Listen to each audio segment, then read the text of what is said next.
You Yeah, I know, was we like, had a "Can you-" gentleman that same thing. He had a full-time job, everything. We told him you should partner on your first couple flips. He, you know, made felt like he saw enough YouTube videos. Apparently, buys a house sight on scene as he was leaving San Antonio, like he was going on a business trip or something.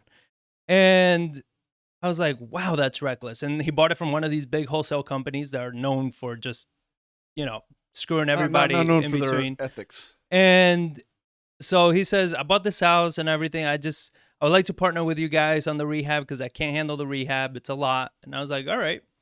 I go take a look at the house.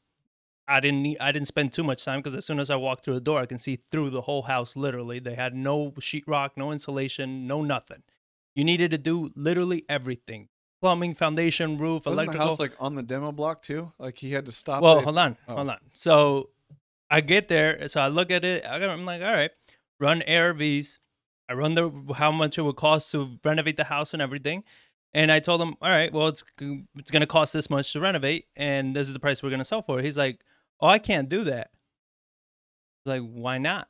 I already knew why not, but he says, well, that means I'm going to lose, what was it, like 45 grand? I'm going to lose if I do that. So he had overpaid by 45 grand for that house. And I was like, don't know what to tell you. It sounds like a you problem, you know, like you kind of screwed up here. He's like, well, what's even worse is that when I'm out of town, I get a call like that my house is about to be demolished. I'm like, what do you mean? He's like, yeah, it was already scheduled for the city to demolish it. I was like, and the people that sold the house to you didn't know that or anything? He's like, well, they didn't say anything. So he was in a lawsuit with the company because, you know, he had to call the city, stop it from being demolished. Like he overpaid for a house that if he didn't act quickly enough, it was just going to be a slab. He's gonna come back from his business trip and be like, "Where'd my house go?" Yeah.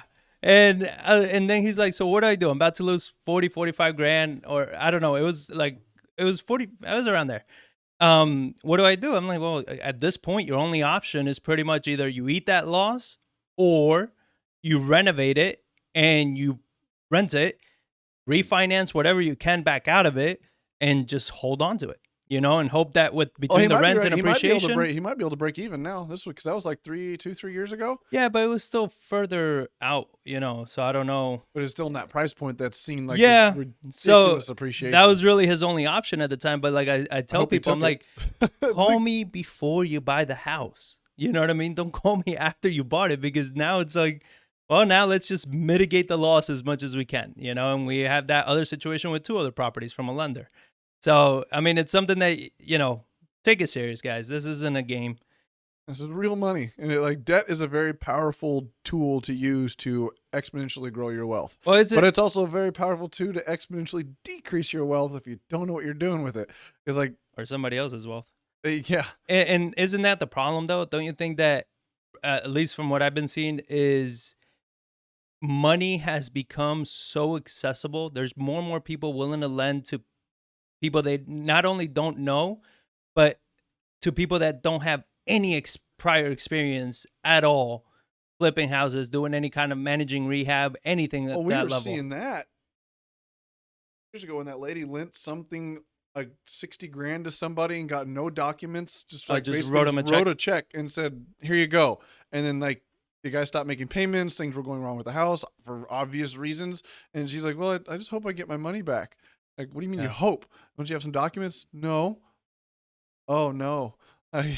Yeah, it's all that easy money. Just these people are just lending to anybody that has a project that has or says that has a deal just because they have an investor friendly contractor. And it's just something that's like all that easy money and everything is just making people more and more reckless. And it screws with the real estate market, right? Because now you have these houses that they're trying to push the prices up substantially just so they can either break even or make a profit on it. And you know, you're messing with the market. You're doing a half-ass rehab because even this guy that he was about to lose the 45, first question he asked me is, how can we cut the rehab budget in half? I'm like, when you're in trouble, rehab is the last thing you cut out because that's what's going to get you out of it. Yeah. Like you can't cut corners on your finish out. You can't cut corners on the work that needs to get done because now you have a losing deal already and you put a shitty product on the market. Chances are you're not going to sell now, you know, and you're going to spend or waste that much more money trying to fix it. So it's like, you got to do it right. There's a lot of risk involved. Yeah. So with all that, hopefully that helps you guys.